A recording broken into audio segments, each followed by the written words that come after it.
I never thought begging for gas money at a truck stop would lead me to the love of my life.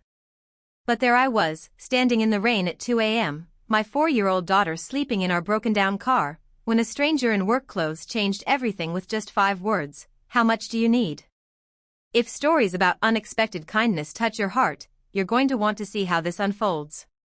Hit that like button and subscribe, because what happens next will restore your faith in humanity.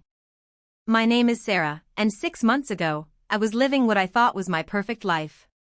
I had a teaching job at Lincoln Elementary, a small but cozy apartment in downtown Nashville, and my beautiful daughter Emma. I was 28, had just finished my master's degree in education, and thought I had everything figured out. Then everything fell apart in the span of 2 weeks. My ex-husband Danny stopped paying child support. Apparently he'd moved to Florida with his new girlfriend and decided his old responsibilities didn't matter anymore. 3 days later, the school district announced budget cuts, and as the newest teacher, I was laid off. My landlord wasn't interested in sob stories when I couldn't make rent. Emma and I had been living in our old Honda Civic for 3 weeks, moving from parking lot to parking lot, trying to stay invisible. I'd sold everything valuable I owned, my grandmother's ring, my laptop, even Emma's bike. We had maybe $40 left, and I was running out of places to hide. That night started like all the others. Emma had fallen asleep in the back seat around 9, clutching her stuffed rabbit, the one toy I couldn't bring myself to sell. I'd parked behind a 24-hour laundromat, hoping no one would notice us until morning. But around midnight, the engine started making this awful grinding noise, and by 2 a.m., it just died. I turned the key over and over, but nothing happened. The battery was fine, the radio still worked, the headlights still came on. But the engine wouldn't turn over. I sat there in the driver's seat, watching the rain streak down the windshield, and I just broke down crying. I'd held it together for 3 weeks. I'd smiled when Emma asked why we couldn't go home. I'd made up stories about our camping adventure when she asked why we were sleeping in the car. But sitting there in that parking lot, knowing I had no money for a tow truck and no idea how to fix an engine, I felt completely helpless. That's when I saw the pickup truck pull into the parking lot. It was an older Ford, blue paint faded from years of hard work, with a construction company logo on the side. The driver got out, and even in the dim light from the street lamp, I could see he was tall, probably in his early 40s, wearing a high-vis construction vest over a work shirt. His jeans were stained with something that looked like concrete dust, and his steel-toed boots were caked with mud. He walked toward the laundromat, probably coming off a late shift, and something about him just felt safe. Maybe it was the careful way he walked, or how he nodded politely to an elderly woman coming out of the building. Maybe it was desperation. But I wiped my eyes, took a deep breath, and got out of the car. My voice was shaking more than I wanted it to when I called out, "Excuse me.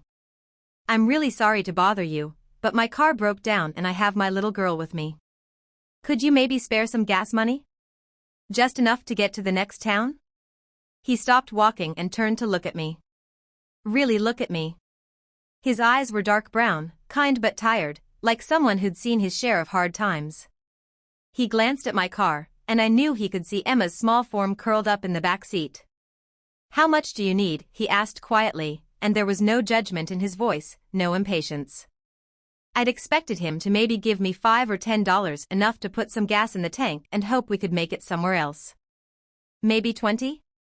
I just need to get somewhere I can figure out what's wrong with the engine. Instead of pulling out his wallet, he walked over to my car and popped the hood. "Let me take a look first. Might be something simple." He spent 10 minutes examining the engine with a small flashlight from his pocket, checking connections and testing different parts. "Your alternator's shot," he said finally. "That's why she won't start. Gas won't help, you need a new part." My heart sank. A new alternator would cost hundreds of dollars I didn't have. "Oh," I said, trying to keep my voice steady. "Well, thank you for looking." But he wasn't done. "There's an auto parts store about 10 miles up the highway. They'll be open at 6. I can give you a ride there, help you get the part, and we can fix this thing." I stared at him in disbelief. "You don't even know me."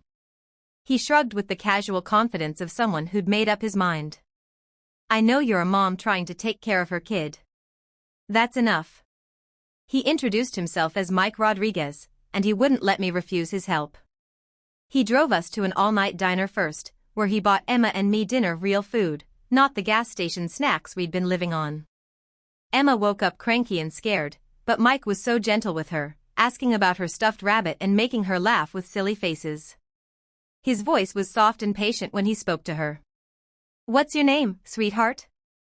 Emma peered at him shyly from behind her stuffed animal. "Emma. His name is Mr. Hopscotch. Mommy says he keeps me safe." Mike's expression softened with understanding.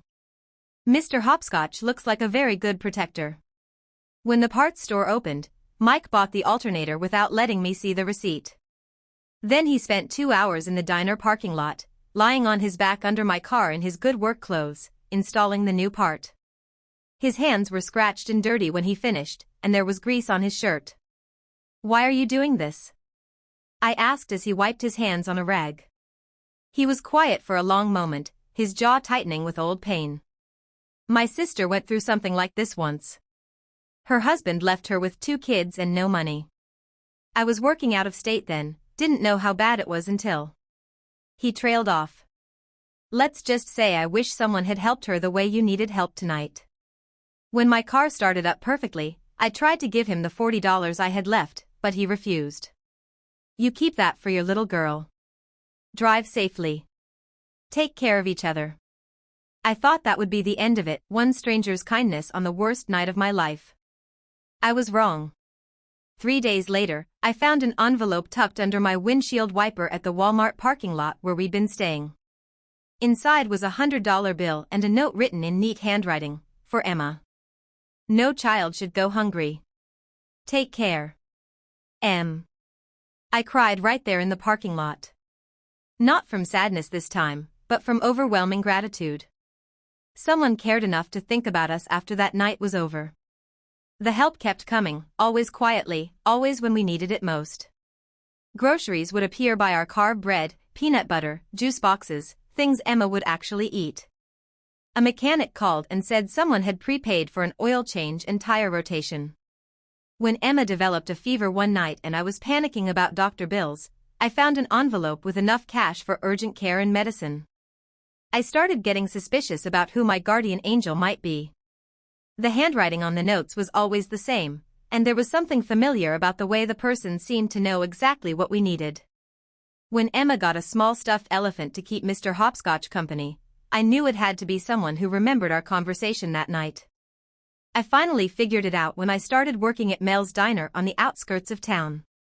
It was the only place that would hire me without a permanent address, and Mel was kind enough to let me bring Emma during my shifts when I couldn't find childcare. I'd been there about a week when I saw a familiar pickup truck pull into the parking lot. Mike walked in around 6 a.m., still in his work clothes, and sat at the counter. When he saw me, his face turned bright red. "You're the guardian angel," I said, sliding him a cup of coffee. He stared down at his cup with embarrassment. "Just trying to help." I sat across from him during my break, studying his uncomfortable expression. "Why? And don't tell me it's just about your sister. This is more than that." He was quiet for so long I thought he wasn't going to answer. Finally, he looked up with eyes full of grief. "I lost my sister Maria 5 years ago. She had 2 little boys, and when her husband left, she was too proud to ask for help. By the time I found out how bad things were, she'd already..." He stopped, his jaw tightening. "She started using drugs to cope with the stress, the pain. Lost the kids to the state. Overdosed 6 months later. Mike, I'm so sorry. I keep thinking, what if someone had helped her that first night? What if someone had fixed her car, bought her groceries, just shown her that she wasn't alone? Maybe she'd still be here." I reached across the table and squeezed his hand. "You can't save everyone by helping me." His voice was heavy with the weight of his guilt. "Maybe not. But I can make sure Emma doesn't go through what my nephews did." That's how our friendship started. Mike would come to the diner every morning after his shifts, and we'd talk over coffee. He told me about growing up in East Nashville, how he'd worked construction since he was 16 to help support his family after his father left. I told him about my dreams of teaching, about Emma's father and how he'd seemed like such a good man until the responsibility of parenthood scared him away. Mike was different from any man I'd ever known. He didn't try to impress me with grand gestures or smooth talk. He just showed up, consistently, with quiet kindness and genuine interest in our lives. He'd bring Emma coloring books and crayons, help her with simple math problems while I worked my shifts.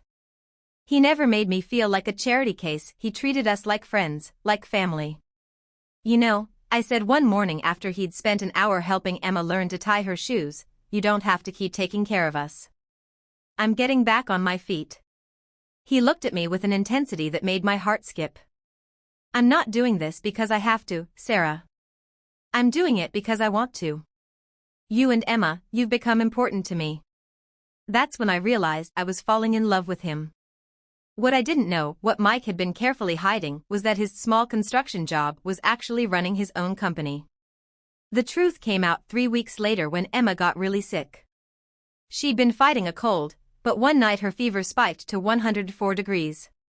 She was having trouble breathing, and I was terrified. I called 911, and they took us to Vanderbilt Children's Hospital.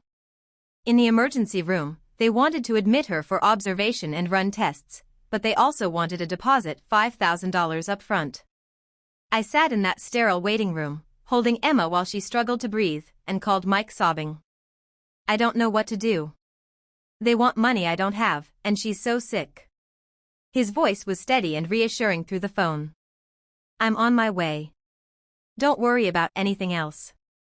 Mike showed up 20 minutes later, and I'd never seen him move so fast.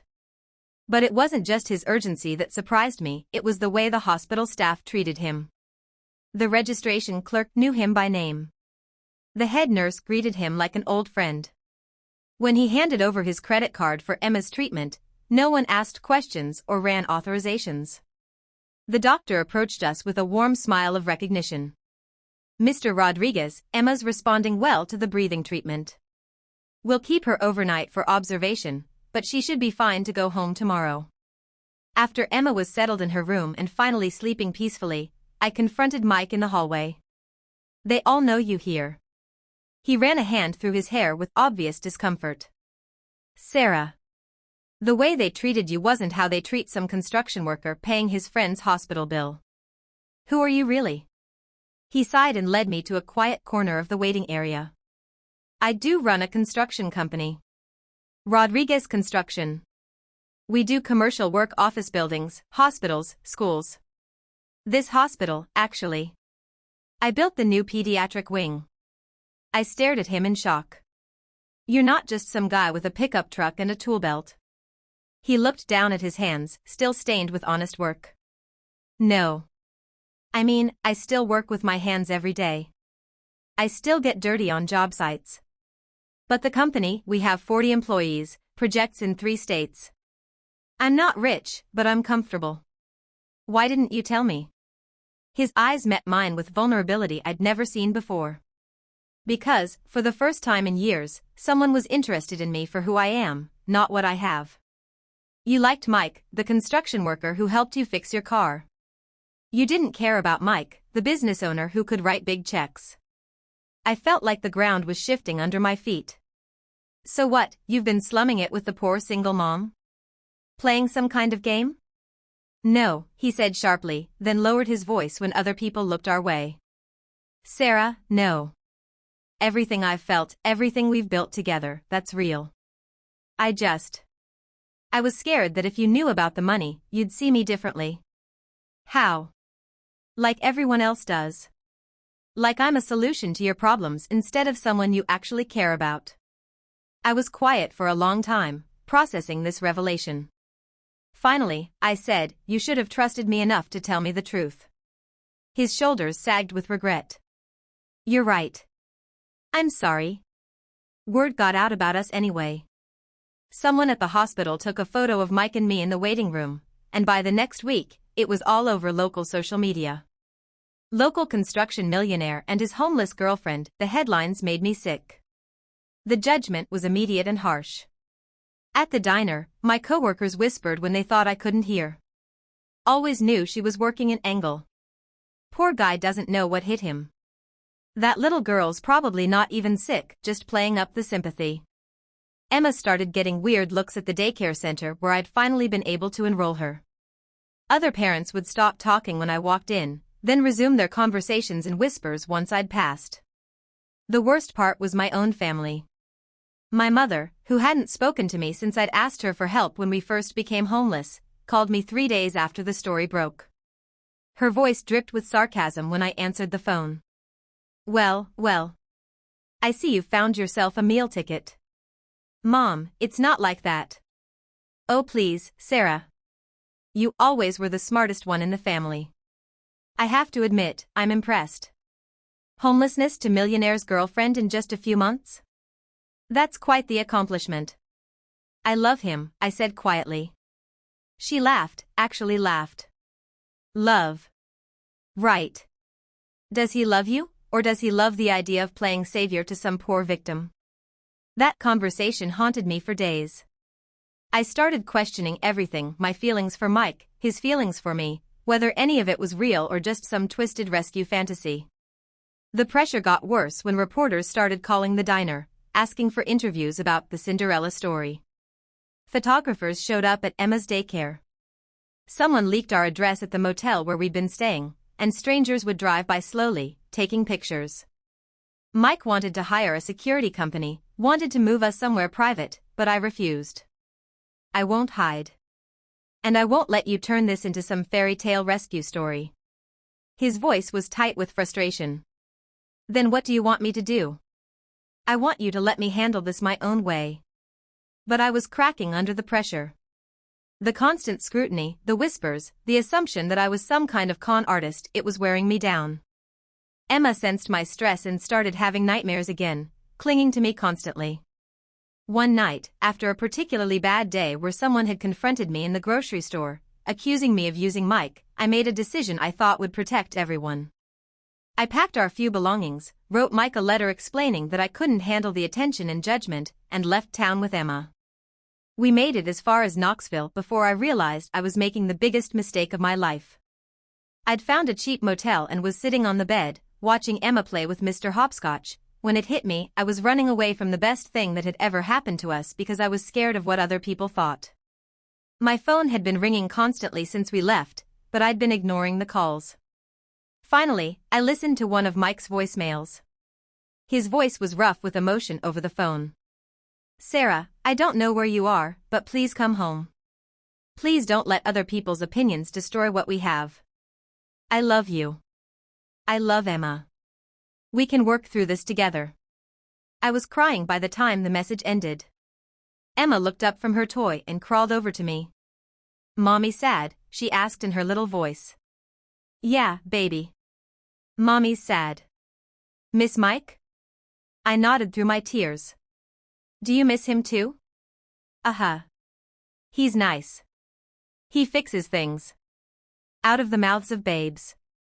Mike did fix things, not just broken cars and leaky faucets, but broken hearts and broken spirits. And I'd thrown it all away because I was scared. I called him that night. I'm sorry, I said as soon as he answered.